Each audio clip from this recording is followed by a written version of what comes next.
Today we're delving into a spectral mystery that has captivated people for centuries, a tale woven into the very fabric of an ancient English town. Imagine a place where the echoes of the past aren't just whispers in the wind, but tangible presences.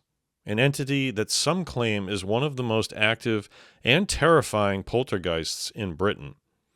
Our journey takes us to Pontefract, West Yorkshire, to an unassuming council house on Chequerfield Estate. Within its walls resides a history older and more chilling than the bricks and mortar suggest. We're talking about the infamous Black Monk of Pontefract, a restless spirit whose disruptive and at times violent activities have left a trail of bewildered witnesses and spine-tingling accounts. Is there something truly otherworldly at play here? We'll find out, only on this episode of The Daily Strange.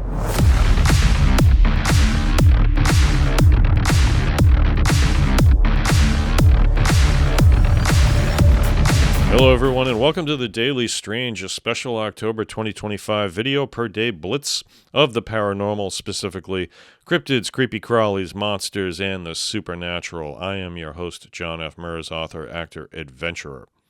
The story truly begins in the autumn of 1966 at 30 East Drive, Pontefract.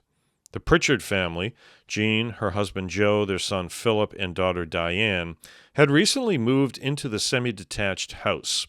Initially, things were normal, but soon strange occurrences began. It started subtly, unexplained drops in temperature, faint whispers, and objects moving on their own. These weren't isolated incidents. They escalated, becoming more frequent and more aggressive. The family reported seeing thick black smoke appearing and disappearing.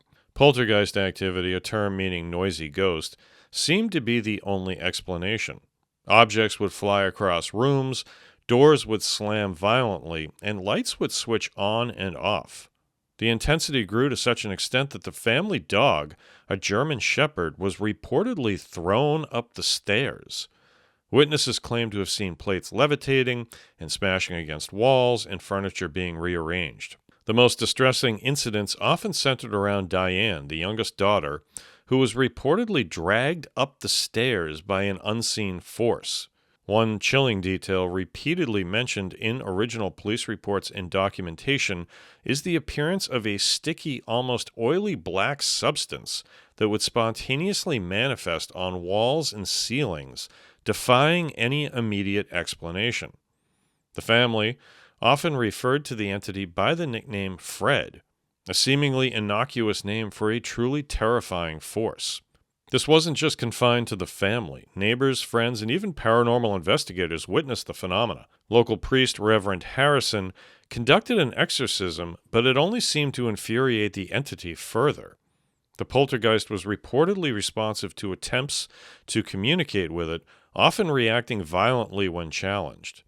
The activity became so intense that the Pritchard family eventually moved out, unable to endure the constant terror. The events at 30 East Drive were not only documented by various paranormal teams, but also by journalists and local authorities, whose official files contain detailed accounts of broken light bulbs, displaced heavy furniture, and repeated structural disturbances with no clear physical cause. The sheer scale of disruption led to the case becoming internationally recognized within the field of parapsychology. But who or what was this entity?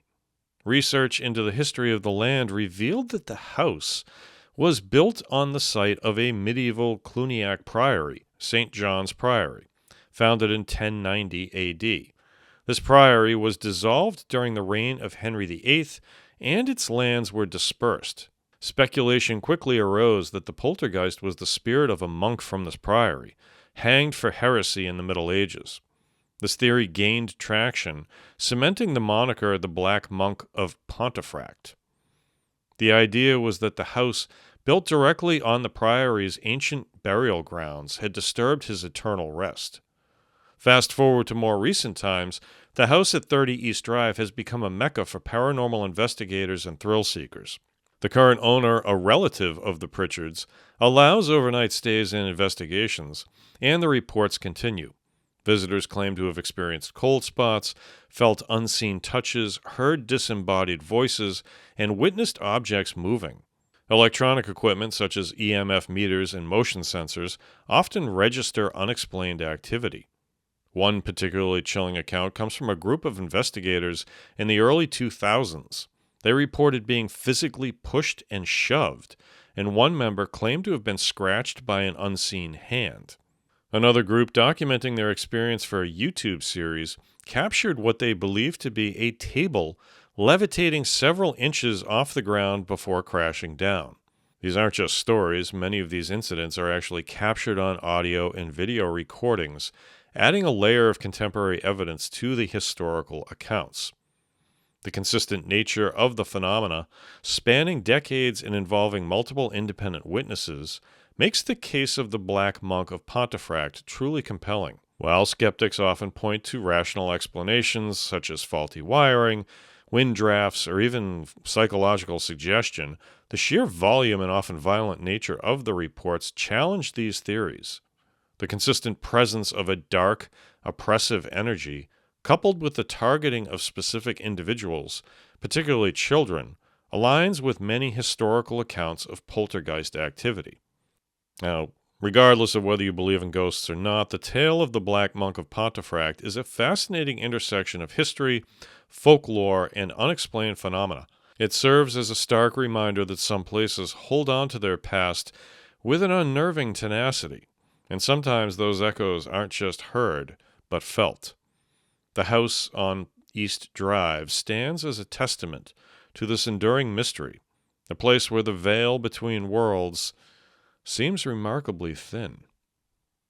All right, that's going to do it for this episode of The Daily Strange. Please be sure to like, subscribe, and turn on the notification bell so you don't miss any of my new chilling episodes. We are down to the wire here. We are almost done with the month, and we are almost done with The Daily Strange. But in the meantime, I've got a few more to go, so I will see you tomorrow for another episode of